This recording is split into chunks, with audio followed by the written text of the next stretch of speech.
March 15, 1944, 20,000 feet over the Solomon Islands. Lieutenant Walter pulled his A6M0 into a gentle banking turn, scanning the sky through sections. 8 seconds per quadrant, exactly as the manual required. High right, high center, high left, level right, level center, level left, low right, low center, low left. Nothing.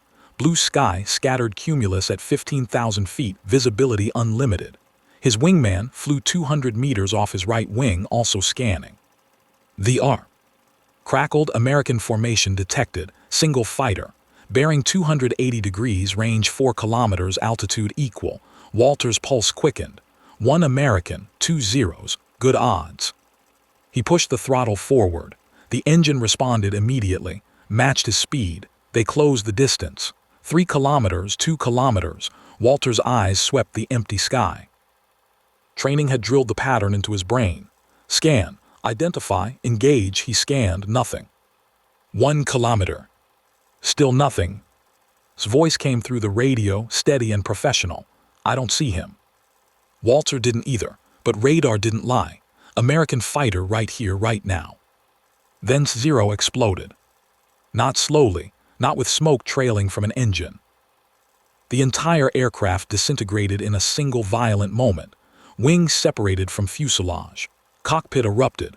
His body tumbled through the debris cloud, his parachute never opening. Walter yanked his stick hard left, banking away. His heart hammered against his ribs. He scanned desperately. Where did the attack come from? He'd been looking.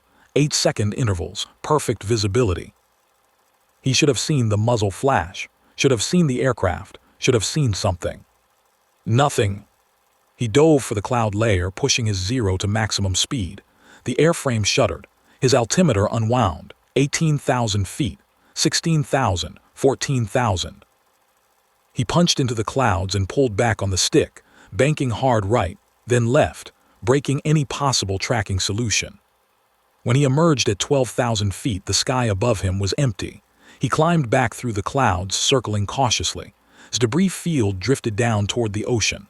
Oil slick, fabric, metal fragments, no enemy aircraft visible. Walter flew home alone. In the debriefing room at Rabaul, he filled out the combat loss report. Cause of death, unknown. Enemy type, unknown.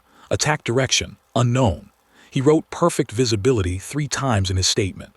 The intelligence officer read it, frowned, and filed it with 17 other reports that said exactly the same thing. The pattern had started 3 weeks earlier. February 21st. 6 Zeros on patrol over Bougainville. They detected a lone American fighter at 22,000 feet. 3 pilots saw nothing. The 4th pilot died when his aircraft exploded mid-scan. No one witnessed the attack. The remaining 5 scattered and returned to base. February 27th. 4 Zeros escorting bombers. American fighter reported by ground observers. The Zeros climbed to intercept. Lead pilot radioed, scanning. Nothing visible. His transmission ended mid-word. His Zero fell in 2 pieces. The bomber formation aborted. Ground observers insisted they'd seen both aircraft clearly, Japanese fighter and American fighter, close enough to fire. The Japanese pilots saw only sky. March 3rd. Experienced ace lieutenant, 19 confirmed kills, led 2 wingmen on offensive sweep. Radar detected American fighter. Followed doctrine perfectly. 8-second scans. Altitude advantage. Sun position favorable. He radioed his wingmen, preparing to engage. 5 seconds later, his Zero exploded. His wingmen saw the fireball. Neither saw what caused it. Both pilots returned to base and requested immediate transfer to different squadrons. March 8th. Solo patrol. Pilot named 11 combat missions, solid record. He reported visual contact with American fighter. He reported closing to firing range. He reported, quote, I have a shot, end of transmission. His Zero crashed into the ocean 12 kilometers from base. Recovery team found the wreckage. Bullet holes stitched across the fuselage from nose to tail. Concentrated pattern, professional marksmanship. The recovery chief noted in his report, bullets came from ahead and slightly above. Pilot should have seen attacker. By March 15th, when Walter lost, Japanese intelligence had documented 23 similar incidents. Same pattern. Same impossibility. American fighter detected, Japanese pilots scanned, perfect visibility, no visual contact, Japanese aircraft exploded, American aircraft vanished.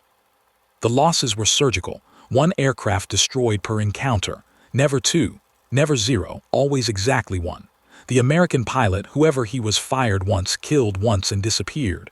No prolonged engagement, no dogfight. No second pass, single burst, target destroyed, gone. Japanese pilots began refusing patrol assignments over the Solomons. Ground crews noticed trembling hands during pre-flight inspections. Combat veterans with 20 missions requested transfers to China or Burma, anywhere except the South Pacific. One pilot told his squadron commander, "I can't fight what I can't see." The squadron commander understood. He'd read the reports. He'd attended the funerals. He'd looked at the recovery photos showing debris fields with no visible attacker. He approved the transfer requests. Morale was collapsing faster than the kill rate. Japanese naval intelligence formed a special analysis team. 4 officers, complete access to all combat records, pilot statements, and recovered wreckage. Their mission: explain the phenomenon. Their deadline: 2 weeks. They started with the obvious theory. American pilots were simply better trained than their Japanese counterparts. Superior gunnery skills, superior tactical awareness, superior situational judgment.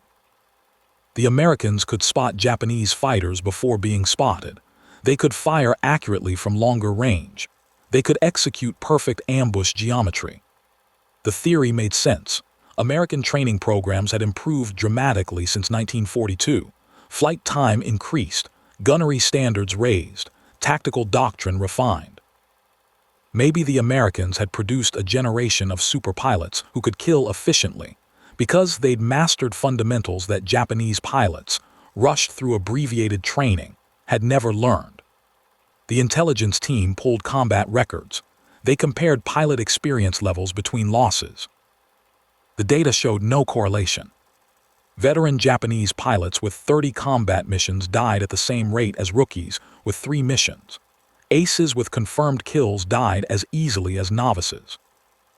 Lieutenant, 19 kills, 2 years combat experience, considered one of the best pilots in the theater, died exactly like, who'd graduated flight school 6 weeks earlier. If American pilot skill was the explanation, experienced Japanese pilots should have survived longer.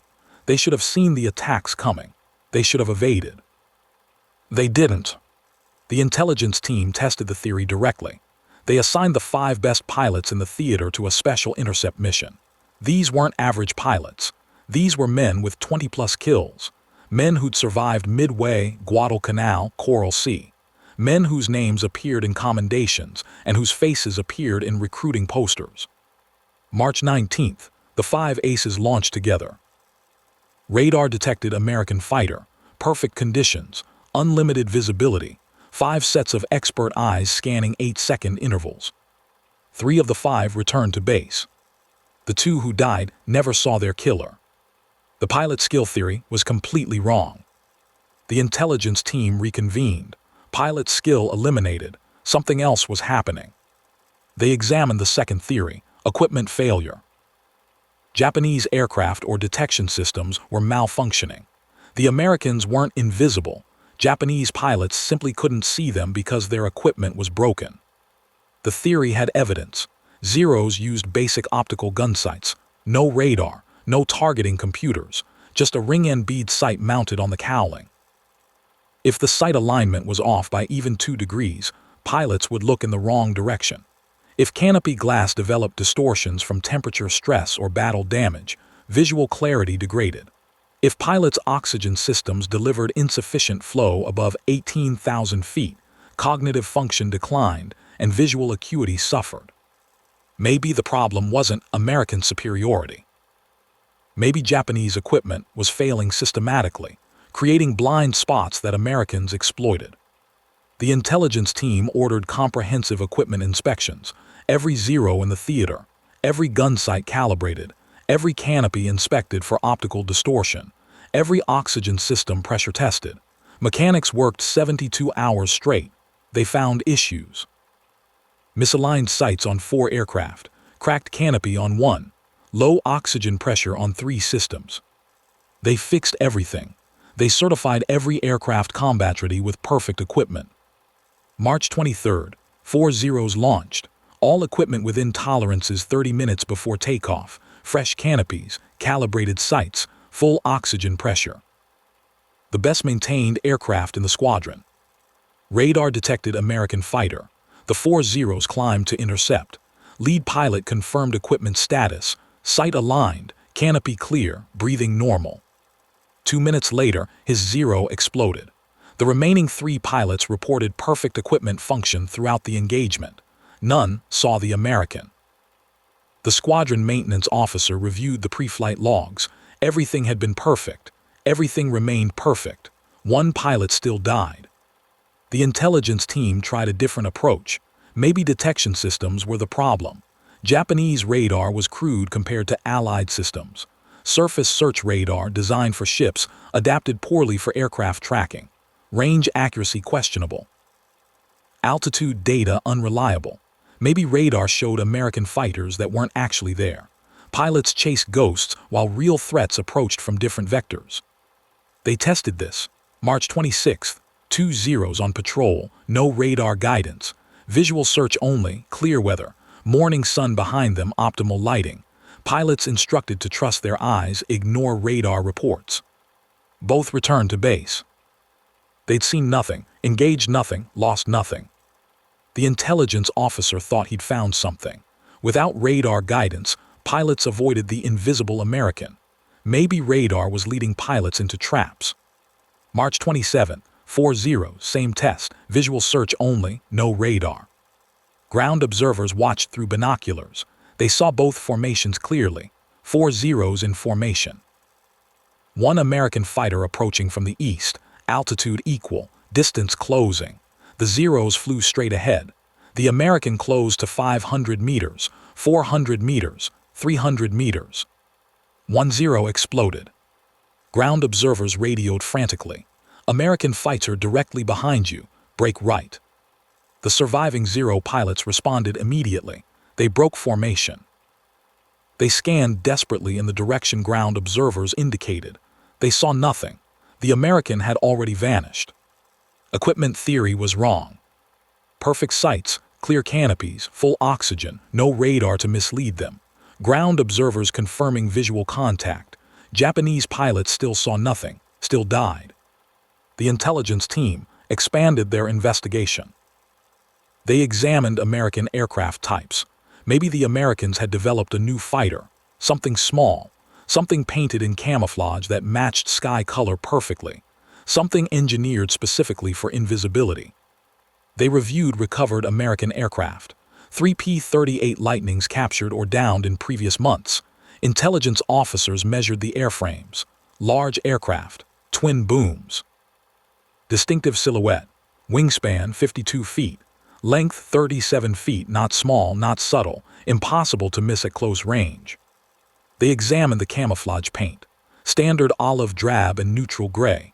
Same colors used on every American fighter. Nothing special, nothing revolutionary. Paint samples analyzed in Tokyo laboratories showed no unusual properties. No light absorption technology. No optical tricks, just paint. They tested pilot vision. Maybe prolonged combat stress had degraded Japanese pilots' eyesight. They examined 20 pilots, visual acuity tests, color perception tests, depth perception tests, night vision tests. Every pilot tested within normal parameters. Several tested above average. Their eyes worked perfectly. They considered psychological factors. Combat fatigue, fear, panic. Maybe pilots saw the American fighter but fear paralyzed their response.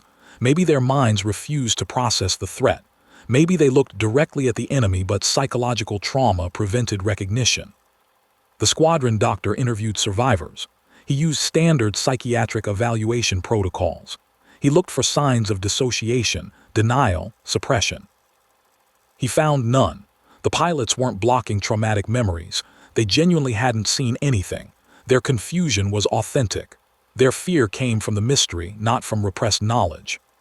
By April 1st, the intelligence team had tested every theory they could construct. Pilot skill, wrong. Veterans died like novices. Equipment failure, wrong. Perfect aircraft, perfect systems, pilots still died. Detection systems, wrong. Visual search without radar changed nothing. New aircraft type, wrong. P-38 was large and distinctive.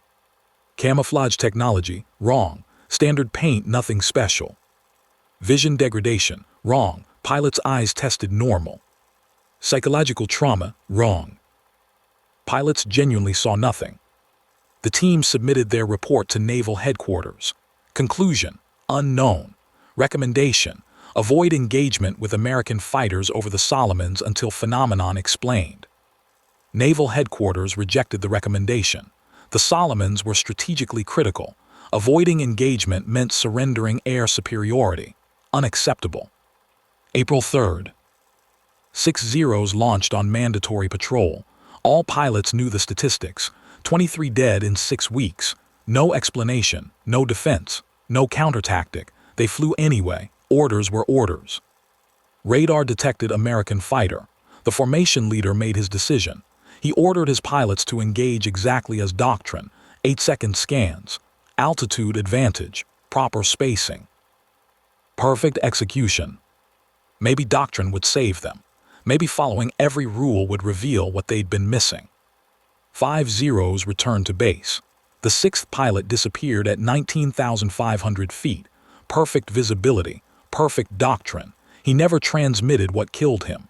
The 5 survivors never saw what killed him either. Nobody understood. Not Japanese intelligence. Not the pilots flying the missions. Not the ground observers watching through binoculars. Not the mechanics maintaining perfect aircraft. Not the doctors examining healthy eyes. Not the analysts reviewing radar data. Something impossible was happening in the sky over the Solomons. Japanese pilots were dying while looking directly at the space where their killer should be. Perfect conditions. Perfect doctrine. Perfect equipment.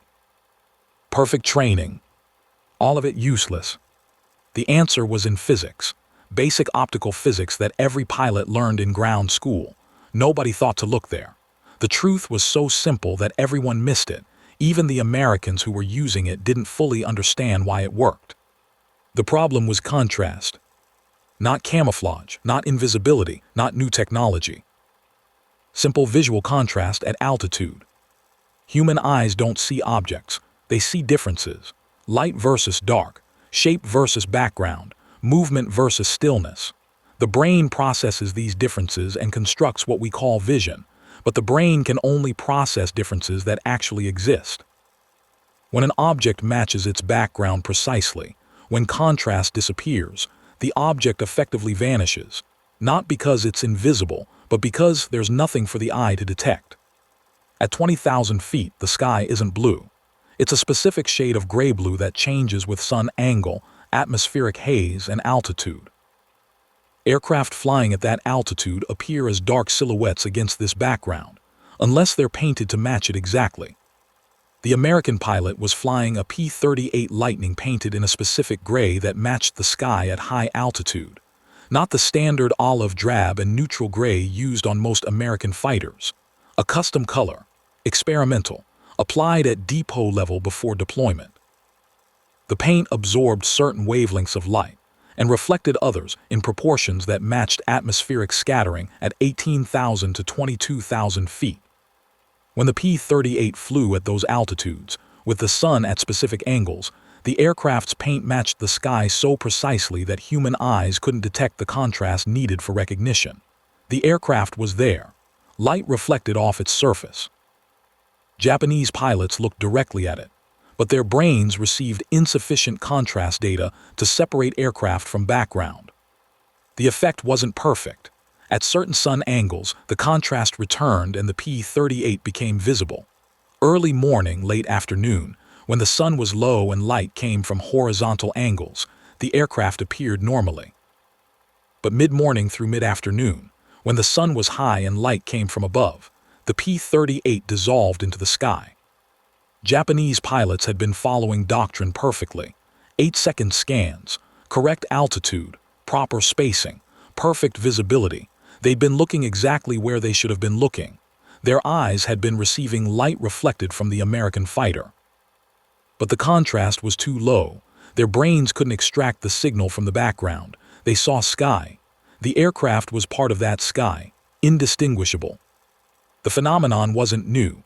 German Luftwaffe had discovered it in 1940. They painted some 109 fighters in light blue-gray for high-altitude reconnaissance missions. Results were mixed, worked sometimes, failed other times. They abandoned the experiment because consistency was impossible to predict. Atmospheric conditions varied. Sun angles changed. What worked over France at 25,000 feet failed over England at 20,000 feet. The Americans had refined it. They'd studied atmospheric optics. They'd measured sky color at specific altitudes in the Pacific Theater. They'd analyzed sun angle data for the Solomon Islands latitude. They'd calculated the exact paint mixture that would work in that specific geographic location, at that specific altitude band, during that specific time window each day. The P-38 pilot wasn't invisible. He was perfectly camouflaged for one very narrow set of conditions. And he was smart enough to fight only when those conditions existed. The aircraft itself was critical. Most fighters couldn't use this tactic. The P-40, P-51 Mustang, F-4F Wildcat all had their guns mounted in the wings. Wing-mounted guns created a problem called convergence. The guns were positioned 5 to 10 feet apart, pointing inward, harmonized to concentrate fire at a specific distance, usually 300 yards. At 300 yards, the bullet streams crossed and formed a devastating concentration of fire. A buzzsaw, anything that flew into it evaporated. But at 200 yards, the bullets hadn't converged yet. They passed on either side of the target. At 400 yards, they'd already crossed and spread apart. The pilot had to estimate range perfectly. Missed by 50 yards and the bullets went wide. This made camouflage tactics nearly impossible. To use camouflage effectively, the pilot needed to get close. Very close. Close enough that the target couldn't escape once the attack began. But wing-mounted guns couldn't hit reliably at close range unless the convergence distance matched the attack distance exactly. The pilot had to guess the range while approaching invisibly, position himself at exactly the convergence distance, and fire before the target maneuvered. One mistake in range estimation and the bullets missed. The target survived. The camouflage advantage disappeared because now the target knew an attacker was present. The P-38 Lightning didn't have this problem. The P-38 had a revolutionary design, twin engines mounted on separate booms, central nacelle for the pilot, and because the engines were out on the booms, the nose of the central nacelle was empty. Engineer Kelly Johnson packed the entire armament into that nose, 4.50 caliber machine guns and 120 cannon. All 5 weapons clustered so tightly that the barrels were nearly touching. All 5 weapons pointed straight ahead, parallel to each other. No convergence, no harmonization, no range guessing. The bullets flew in straight lines, staying together regardless of distance. At 100 yards, the spread was 6 inches. At 300 yards, still 6 inches. At 500 yards, 8 inches. The pilot aimed where the crosshairs pointed and the bullets went there. Precise, predictable, deadly. This meant the P-38 pilot could attack from any range. He could close to 200 yards, close enough that the target filled his windscreen, and fire with perfect confidence. All 5 weapons converged on a single point. The .50 caliber rounds shattered structure. The 20 cannon shells exploded internally. 2 seconds of fire delivered enough destructive power to destroy any single-engine fighter. The combination was devastating. High-altitude camouflage made the approach invisible. Nose-mounted guns made the attack lethal at close range. No convergence problems.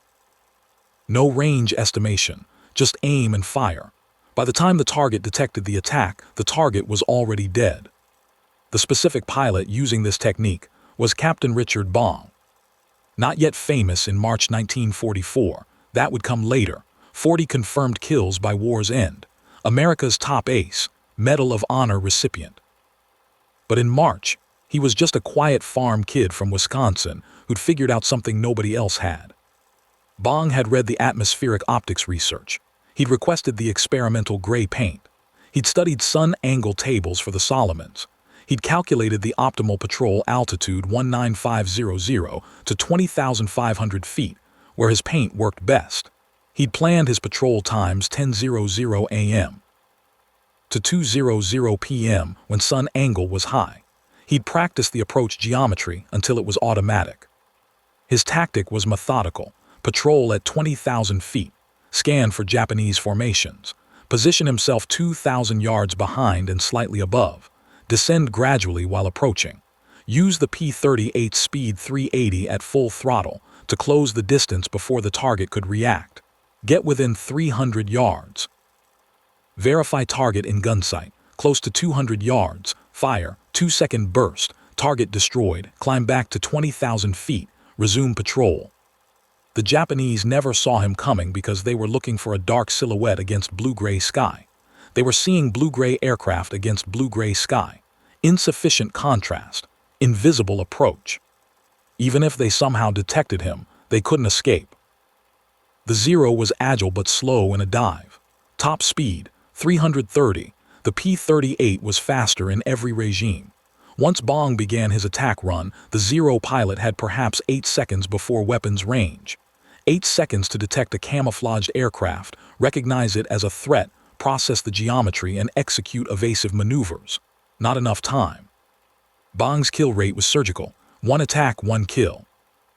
He didn't dogfight, didn't chase, didn't engage multiple targets. He killed 1 aircraft and left immediately. The surviving Japanese pilots never saw what killed their squadron mate. They reported no enemy contact. Intelligence analysts read no enemy contact and couldn't explain the loss. The tactic worked for 6 weeks, 23 kills, perfect record. 0 losses. Then someone made a mistake. April 7, 1944. Bong's squadron commander visited his aircraft during pre-flight inspection. He looked at the gray paint. Experimental, unauthorized at squadron level, applied before Bong's deployment but never officially documented, never approved through proper channels. The commander had read the kill reports: 23 victories, 0 losses. He'd also read the tactical doctrine manual. Army Air Forces Technical Order 711, Section 4, Paragraph 12. Fighter aircraft will maintain standard camouflage patterns as olive drab upper surfaces, neutral gray lower surfaces, no deviations without written authorization from Material Command. Bong's P-38 was painted entirely in experimental gray. Direct violation. The commander faced a choice: enforce regulations and repaint the aircraft to standard colors, or ignore the violation and let the killing continue. By the book or by the results. He ordered Bong to repaint the aircraft to standard colors. Bong, 3 days later, his P-38 wore regulation olive drab and neutral gray. He flew his next patrol on April 11th. Standard paint. Standard altitude. Standard tactics, except now he was visible. The camouflage advantage was gone. He encountered 4 Zeros at 19,000 feet. They saw him immediately. They maneuvered into defensive formation. Bong attacked anyway. The P-38's speed and firepower still gave him an advantage. He killed 1 Zero in the initial pass. The other 3 escaped. Bong returned to base. 1 kill. Not the perfect surgical strike he'd been executing for 6 weeks. A standard engagement. Messy, costly in fuel and ammunition. The intelligence reports changed immediately. Japanese pilots started seeing their attackers. They reported P-38 lightning in their combat reports. They described the twin booms, the distinctive silhouette, the devastating nose-mounted firepower. They could see it now. They could fight back. They still lost most engagements. The P-38 was simply a superior aircraft, but they weren't dying without knowing what killed them. Japanese losses decreased, not because the P-38 became less effective, but because Japanese pilots could now execute evasive maneuvers. If you can see the threat, you can dodge it. Maybe you still die, but not every time. Not with surgical certainty. Bong's kill rate dropped from 1 per sortie to 1 per 3 sorties. Still excellent by any standard. Still ace-level performance. But the advantage of invisibility was gone. 5th Air Force Headquarters received the data. They compared Bong's performance before and after the repaint. March statistics: 23 sorties, 23 kills, 0 losses. April statistics: 9 sorties, 3 kills, 0 losses. Same pilot, same aircraft type, different paint. Someone at headquarters did the math. The experimental gray paint had tripled kill efficiency, not through superior firepower or speed or maneuverability, through optical camouflage, through exploiting human visual system limitations, through physics. They reversed the paint order. Memo dated April 19, 1944. Selected P-38 aircraft operating in the South Pacific Theater are authorized to utilize experimental high-altitude camouflage paint patterns. Commanding officers will identify suitable pilots and aircraft for this tactical program. Carefully worded, selected aircraft, suitable pilots, not mandatory, not fleet-wide. Just permission for commanders to do what worked.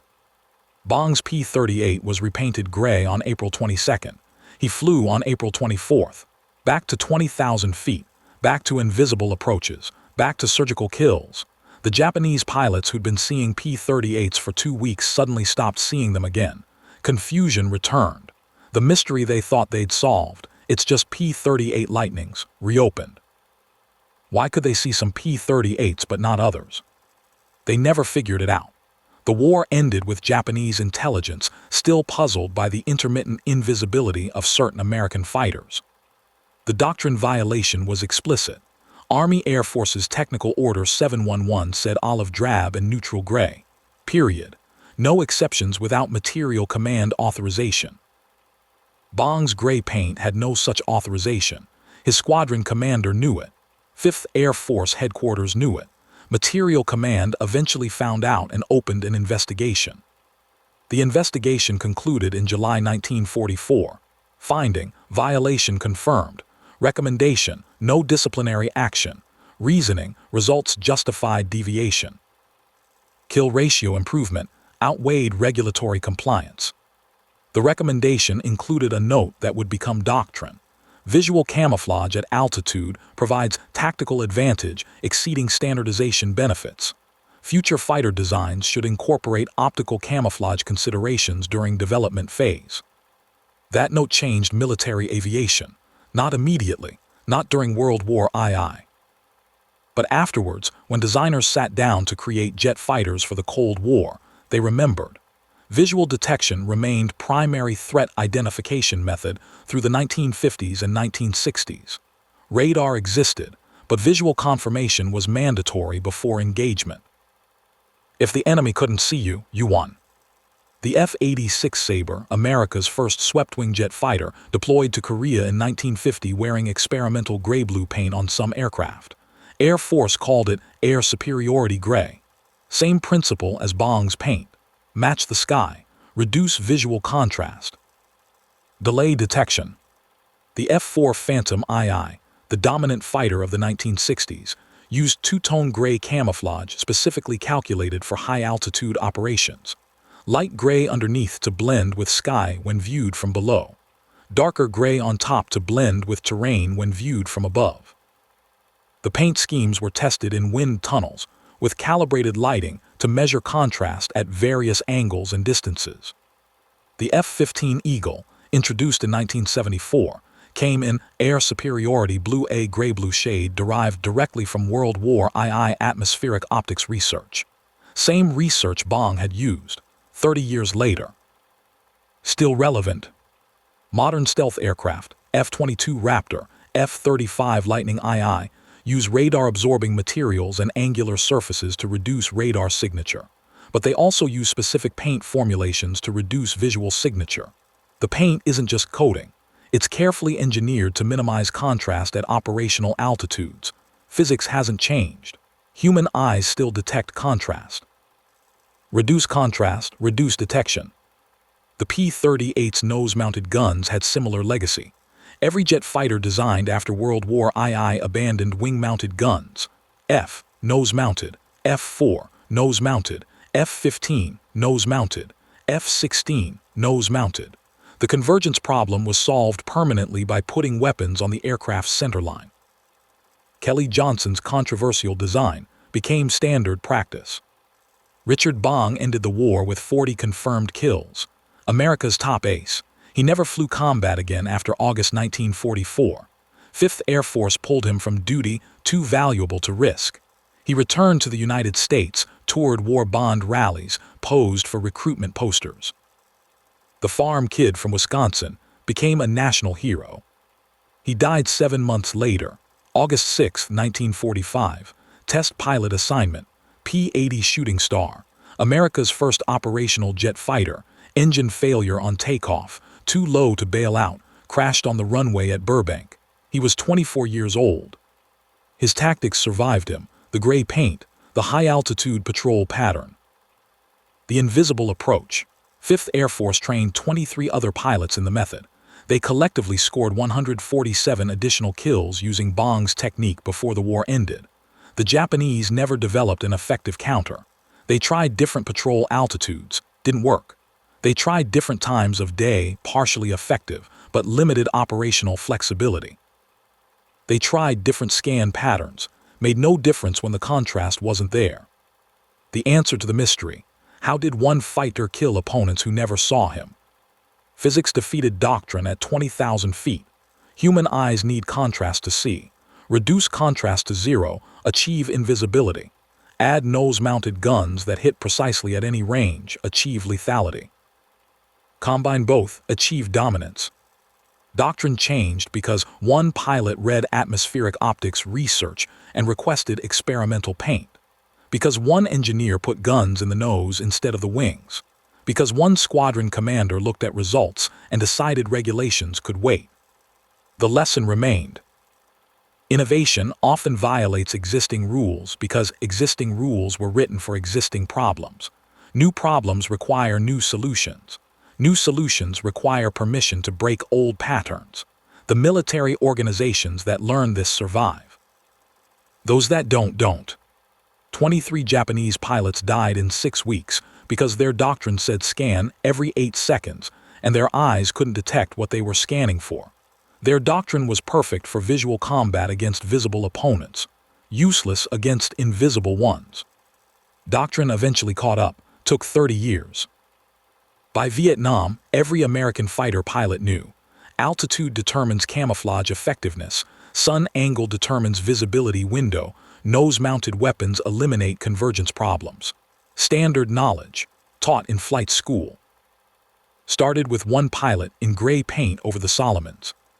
We tell this story because 23 men died while following perfect doctrine against an opponent who'd made doctrine obsolete.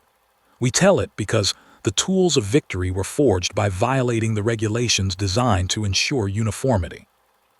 We tell it because contrast matters, and sometimes the most dangerous opponent is the one you're looking directly at but cannot see.